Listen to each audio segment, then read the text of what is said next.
Hello everyone. Today we will discuss about the interconversion states of matter. आज हम matter की interconversion state यानी solid को liquid में, लिक्विड को सॉलिड में, लिक्विड को गैस में, गैस को अगेन लिक्विड एंड सॉलिड में, ये सारी चीजें हम पढ़ेंगे। पिछले लास्ट वीडियो में हमने ये देखा कि सॉलिड, लिक्विड और गैस ये मैटर के 3 टाइप्स होते हैं और इनकी प्रॉपर्टीज के बारे में हमने डिस्कस करा।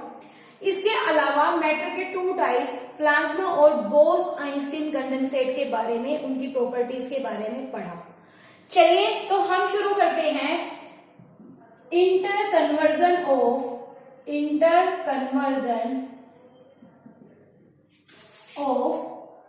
States of matter.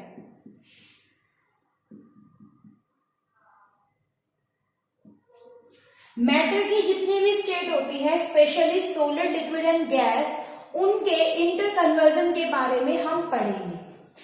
सबसे पहले देखिए, what is the meaning of interconversion of states of matter? The changing of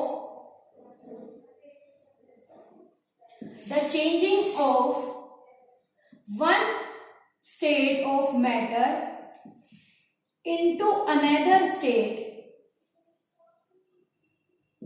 one state of matter into another state is called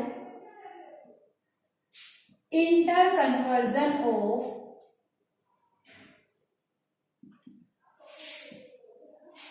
states of matter. States of matter. Got it? कि भाई matter की एक state को दूसरी state में convert करने को interconversion of state of matter कहते हैं। जैसे सबसे पहले हम देखते हैं इफेक्ट ऑफ टेम्परेचर में। इफेक्ट ऑफ टेम्परेचर कह लीजिए या सिंपल मेल्टिंग, फ्रीजिंग, ये सारे पॉइंट्स कह लीजिए। टेम्परेचर के बारे में अगर हम बात करें, what do you mean by the term temperature? सभी को पता है टेम्परेचर क्या है, द डिग्री ऑफ हॉटनेस और coldness of an object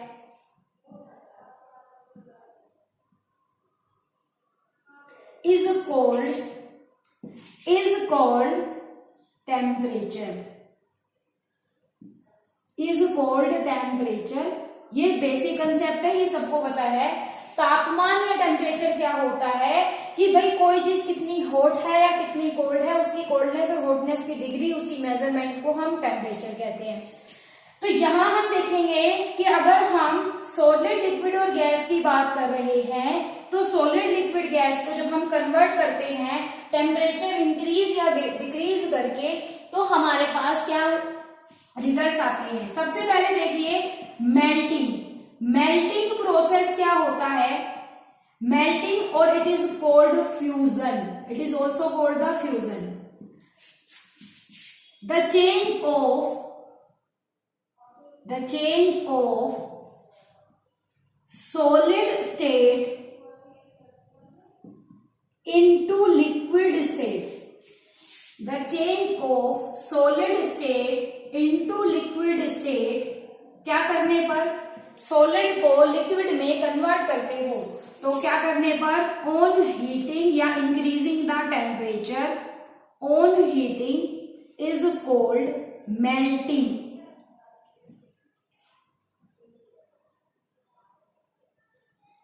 is called melting. Next process देखिए, दूसरा प्रोसेस से पहले इसके बारे में एक चीज और, that is melting point.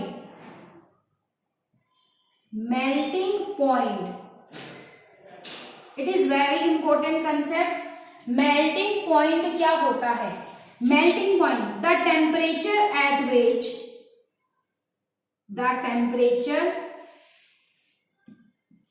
at which a solid changes into liquid,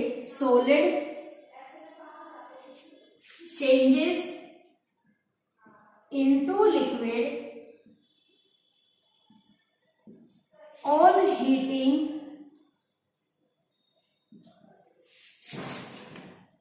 is called its melting point.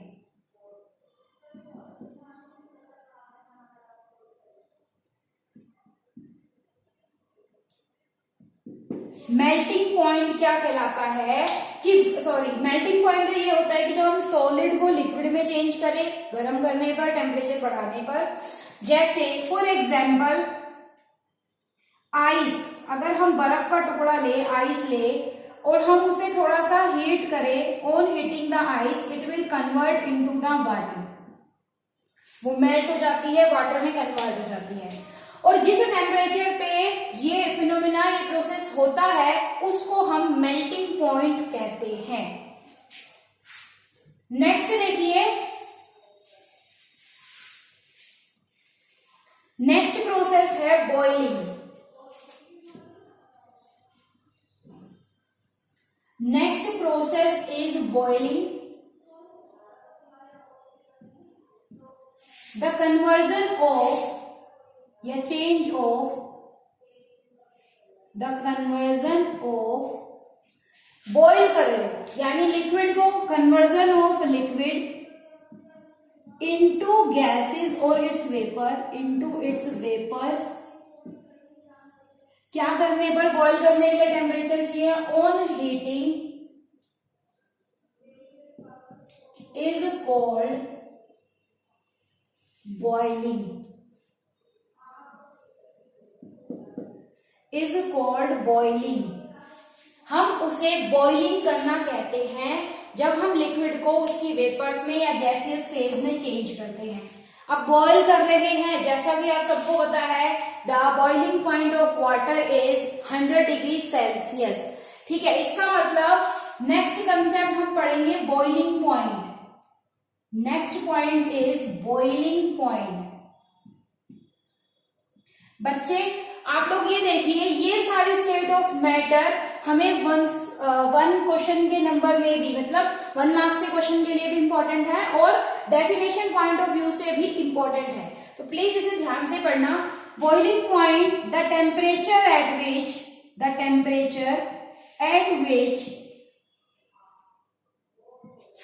Liquid changes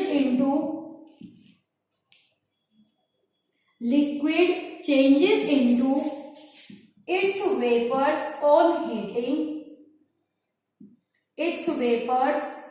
on heating, is called its boiling point.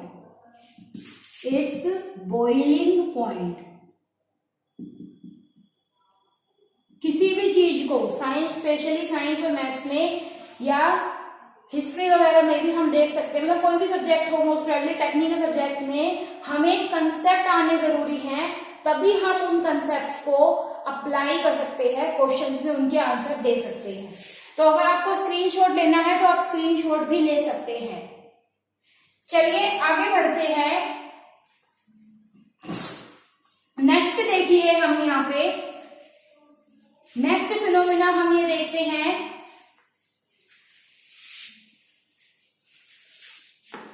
Next process is condensation.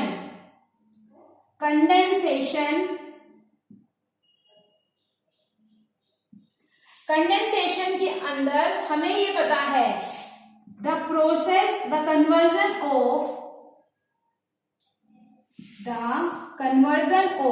Condense करने का मतलब होता है कूल करना, temperature को decrease करना। The conversion of gas phase या फिर vapours into the liquid, gas into liquid on cooling, cool करने पर, on cooling is called condensation,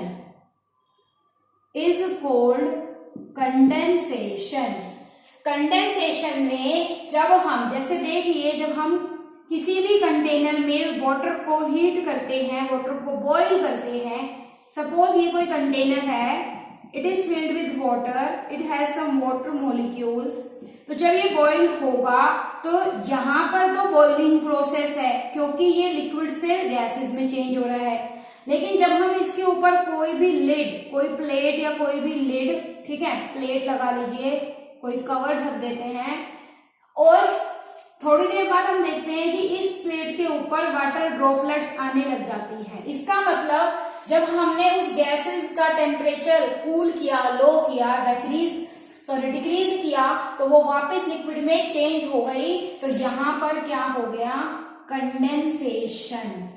यहां पर क्या हो गया, कंडेंसेशन प्रोसेस। कंडेंसेशन प्रोसेस आप अभी देख सकते हैं, जैसे कि समर, गर्मियों में जब हम बहुत ठंडी पानी की बोतल फ्रीज में से निकालते हैं, बहुत चिल्ड पानी की बोतल, तो पानी की बोतल के बाहर वाटर वेपर्स, वाटर ड्रॉपलेट्स जो है वो कलेक्ट हो जाती है कुछ समय के बाद। कुछ समय के बाद वाटर ड्रॉपलेट्स जो होती है वो हमें एक्यूमुलेट होती हुई दिखाई देती है। इसका मतलब कि बाहर का टेम्परेचर ज्यादा है और जब हमने उस चिल्ड पानी की बोतल को बाहर निकाला तो उसमें जो भी टेम्परेचर था वो कंडेंस हो गया, उसकी वेपर फेज से लिक्विड फेज में वो चेंज हो गया। तो कंडेंसेशन ये है, कंडेंसेशन से ही हमारे क्लाउड्स की फॉर्मेशन होती है। नेक्स्ट देखिए, कंडेंसेशन के बाद next interconversion of states है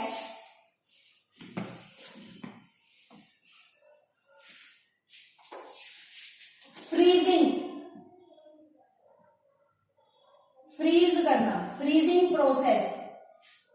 फ्रीजिंग प्रोसेस क्या होता है, इसको सॉलिडिफिकेशन भी कहते हैं। टू चेंज और convert, to convert liquid into solid, liquid into solid, क्या करने पर, ऑन कूलिंग, कूल करने पर लिक्विड को हम किसमें चेंज कर लेते हैं, इसको सॉलिडिफिकेशन भी कहते हैं।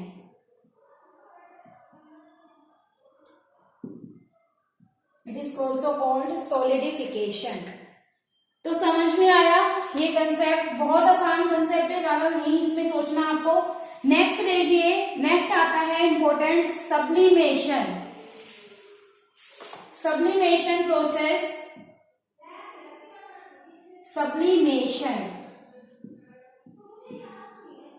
सब्लिमेशन में हम किसी सॉलिड फेज को या तो गैसियस फेज में या फिर गैसेस को डायरेक्टली किसमें चेंज करते हैं, सॉलिड में, और without changing into liquid, without changing into liquid, liquid में नहीं चेंज होते हम इससे। जैसे कैम्फर, अमोनियम क्लोराइड,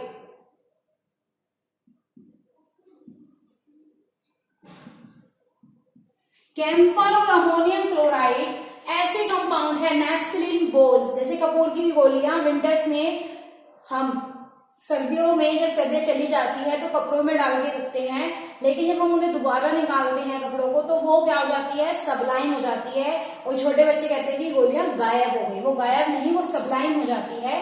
तो सब्लिमेशन वो प्रोसेस है जिसमें सॉलिड को गैस में डायरेक्टली और गैस को सॉलिड में चेंज करते हैं without changing into the liquid. That process is known as sublimation.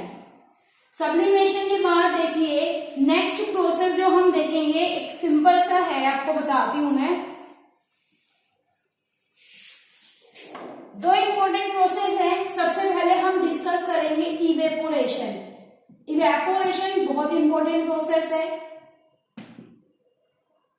और इवेपोरेशन में भी हम क्या कर रहे हैं, लिक्विड को वेपर्स में चेंज करते हैं इवेपोरेशन में। लेकिन बॉइलिंग में भी तो हम यही चीज करते हैं,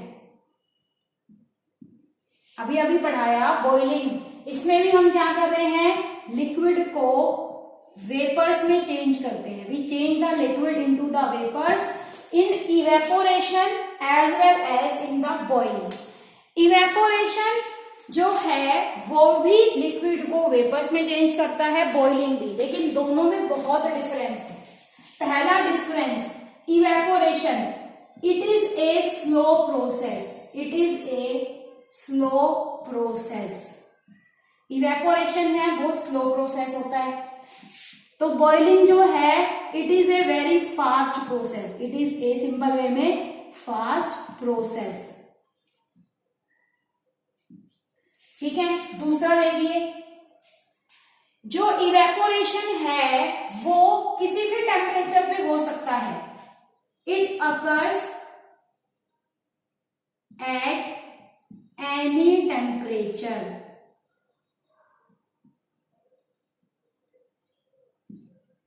बॉइलिंग जो है आपको पता है, जैसे वाटर को बॉईल करते हैं, अल्कोहल को बॉईल करते हैं या किसी भी लिक्विड को, वो एक पर्टिकुलर टेम्परेचर पे होता है। It occurs at A particular temperature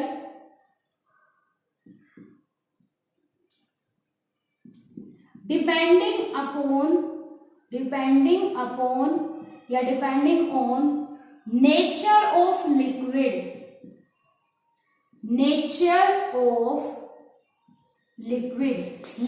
की नेचर के आधार पे हमारे पास बॉइलिंग एक पर्टिकुलर टेम्परेचर पे होने वाला प्रोसेस है। तीसरा देखिए, it is a surface phenomena. Evaporation जो है वो सरफेस पे होने वाला प्रोसेस है, सरफेस फिनोमिनन है वो। ठीक है, प्रक्रिया है। अगला देखिए, it is a bulk process. Bulk का मतलब बेस में से होता है, मतलब बॉटम में से होने वाला है। बल्क की जगह अगर आप बॉटम लिख लीजिए, बॉटम प्रोसेस। बॉटम का मतलब है बिल्कुल जैसे कोई कंटेनर है तो यहाँ बिल्कुल बॉटम से होने वाला प्रोसेस बॉइलिंग होता है। और जैसे हम देखते हैं रिवर्स में, तो जब सनलाइट रिवर्स के वाटर पे पड़ती है तो वो ऊपर का पानी क्या होता है, सिर्फ ऊपर का ही पानी हीट होता है, नीचे का पानी कुछ लेवल तक का 1-2 फुट के बाद या 3 फुट के बाद वो पानी क्या होता है, टेम्परेचर उसका डिक्रीज रहता है। तो ये आपके पास प्रोसेस है इवेपोरेशन एंड बॉइलिंग। इवेपोरेशन और बॉइलिंग दो इंपॉर्टेंट प्रोसेस है, दोनों में ही लिक्विड को हम वेपर्स में चेंज करते हैं। But evaporation it is a slow process. क्या बताया मैंने, आप इसको यही याद कर लीजिए। It is a slow process, it is a fast process, it occurs at any temperature. Evaporation किसी भी टेम्परेचर पे होने वाला प्रोसेस है। It occurs at a particular temperature depending on the nature of medium.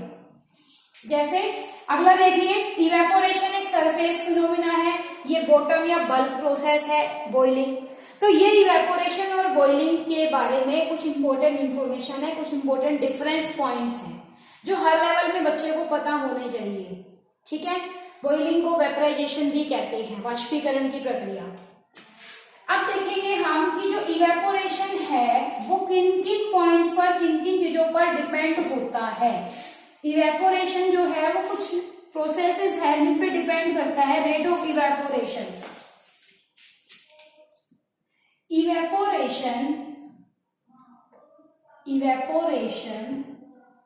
Depends on या depends upon, पहला point देखिए humidity. Humidity पर इवेपोरेशन कैसे डिपेंड करता है, on the humidity. Simple way में मैं आपको फॉर्मूला बताऊंगी। इवेपोरेशन जो है is inversely proportional to humidity. अब बहुत सारे बच्चों को ह्यूमिडिटी नहीं पता होगा। ह्यूमिडिटी को अगर हम शॉर्ट में पढ़ना चाहे, the water present in the air. Simple way में हमारी हवा में पानी की मात्रा को ह्यूमिडिटी कहते हैं। जैसे बारिश या सर्दियों के समय में ह्यूमिडिटी, नमी की मात्रा ज्यादा होती है, यानी हवा के अंदर पानी की मात्रा ज्यादा हो जाती है। गर्मियों में हवा सूखी होती है, उसमें पानी का अमाउंट क्या होता है, कम होता है। तो ह्यूमिडिटी जो है और इवेपोरेशन एक दूसरे के इनवर्सली प्रोपोर्शनल है। इसीलिए हम देखते हैं कि सर्दियों में या बारिश के मौसम में जब हम कपड़े सुखाते हैं, एनवायरमेंट में ह्यूमिडिटी ज्यादा है, इसलिए कपड़े देर से सूखते हैं, तो इवेपोरेशन स्लो हो जाता है, डिक्रीज हो जाता है। दूसरा इंपॉर्टेंट कंसेप्ट देखेंगे हम, temperature. Evaporation will be depend on temperature also. अब अगर हम टेम्परेचर बढ़ा दें, जैसे गर्मियों में टेम्परेचर ज्यादा होता है तो इवेपोरेशन भी ज्यादा होता है, होता है ना इवेपोरेशन ज्यादा, तो हम कह सकते हैं temperature is directly proportional to evaporation.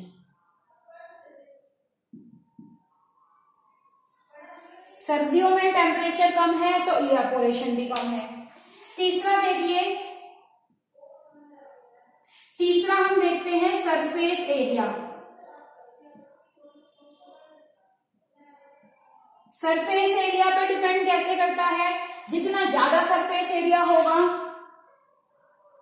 Surface area जितना ज्यादा होगा उतना ही इवेपोरेशन भी ज्यादा होगा। जैसे एक सिंपल सा एग्जांपल हम पढ़ते हैं छोटी क्लासेस में या नॉर्मल वे में कि यदि हम चाय पी रहे हैं और चाय कप में है तो वो ठंडा होने में, इवेपोरेशन होने में उसको ज्यादा टाइम लगेगा, क्योंकि उस कप का सरफेस एरिया थोड़ा है, कम है।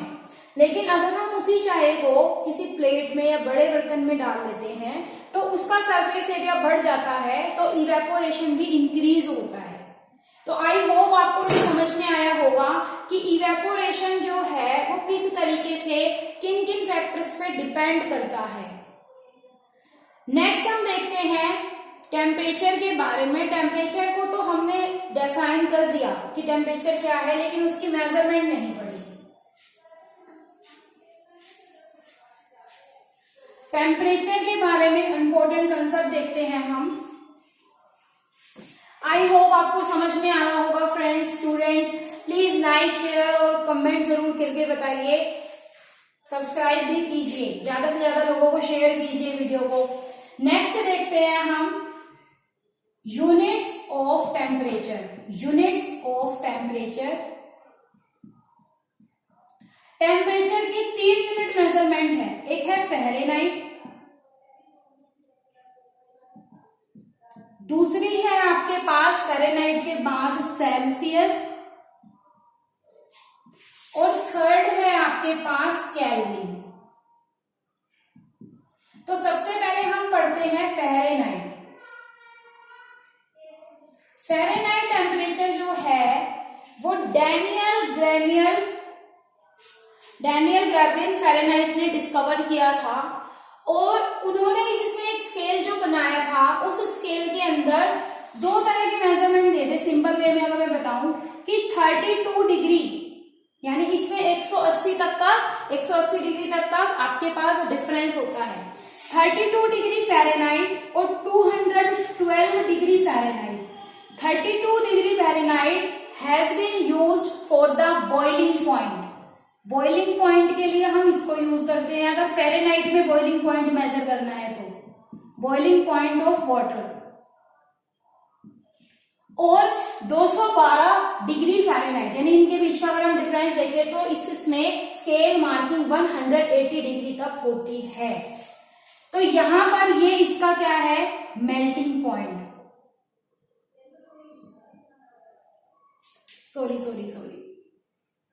This is the melting point. This is boiling point. Boiling point of water. दूसरा स्केल मेजर किया उसके बाद, second scale is Andrew Celsius. Andrew Celsius ने भी अपना जो स्केल बनाया उसमें 100 का डिफरेंस रखा, और यहां पर हम 2 मेजरमेंट देखते हैं। 0 डिग्री सेल्सियस जो किसको शो करता है, melting point of water, melting point को, और 100 degree Celsius boiling point of water. Water के मेल्टिंग पॉइंट और बॉइलिंग पॉइंट कितना होता है आपके पास, मेल्टिंग पॉइंट ऑफ आइस या melting point of water is 0 degree Celsius, melting point of water is boiling point is 100 degree Celsius. तो ये Celsius scale और फ़ारेनहाइट स्केल है, ये डिफरेंट यूनिट होती है। अब हम पहले तो इन दोनों का कन्वर्जन देखेंगे, फिर हम उसको चेंज करेंगे, मतलब हम तीसरा टाइप बाद में पढ़ेंगे। तो चलिए हम देखते हैं इंटर कन्वर्जन स्टेट्स। तो यहां पर मैं इसका फॉर्मूला लिख रही हूं आपके सामने। डिग्री फ़ारेनहाइट को, अगर हमें डिग्री फ़ारेनहाइट को सेल्सियस में बदलना है तो 9/5 से मल्टीप्लाई करेंगे और प्लस 32 ऐड कर देंगे। This is the simplest formula to convert the degree Celsius into Fahrenheit, Fahrenheit में बदलने के लिए। दूसरा देखिए, यहाँ पे ये कह रहा है कि अगर डिग्री सेल्सियस को चेंज डिग्री फ़ारेनहाइट को करना है तो -32 मल्टीप्लाई बाय 5/9। तो ये हम इन दो फॉर्मूलों का यूज करके we can convert the one scale of temperature into another scale of temperature. I hope समझ में आया होगा। फ़ारेनहाइट और सेल्सियस जो है वो यूनिट्स होती है टेम्परेचर मेजरमेंट की। 32 degree Fahrenheit melting point of water के लिए यूज किया जाता है। 212 Fahrenheit boiling point of water के लिए यूज किया जाता है। सेल्सियस की बात करें तो हमारे पास 0 से 100 तक उसमें मेजरमेंट्स होती है। 0 डिग्री सेल्सियस है मेल्टिंग पॉइंट ऑफ वाटर और 100 डिग्री सेल्सियस है बॉइलिंग पॉइंट ऑफ वाटर। जब हम डिग्री फ़ारेनहाइट को और डिग्री सेल्सियस के बीच में रिलेशनशिप देखते हैं तो हमारे पास ये दो रिलेशनशिप्स आती है। तो आई होप आपको इतना समझ में आया होगा। चलिए देखते हैं नेक्स्ट हम तीसरा स्केल पढ़ेंगे। अब third scale of temperature is Kelvin. William Thomson first Baron Kelvin ने इसके बारे में बताया था, इसे बनाया था। केल्विन के अंदर भी हम दो मेजरमेंट स्केल देखेंगे। एक देखते हैं 273 केल्विन, एक देखते हैं 373 केल्विन। ये किसको बताता है? मेल्टिंग पॉइंट को, वाटर की ही बात कर रहे हैं हम यहाँ पे, ऑब्वियस सी बात है। ये बॉइलिंग पॉइंट,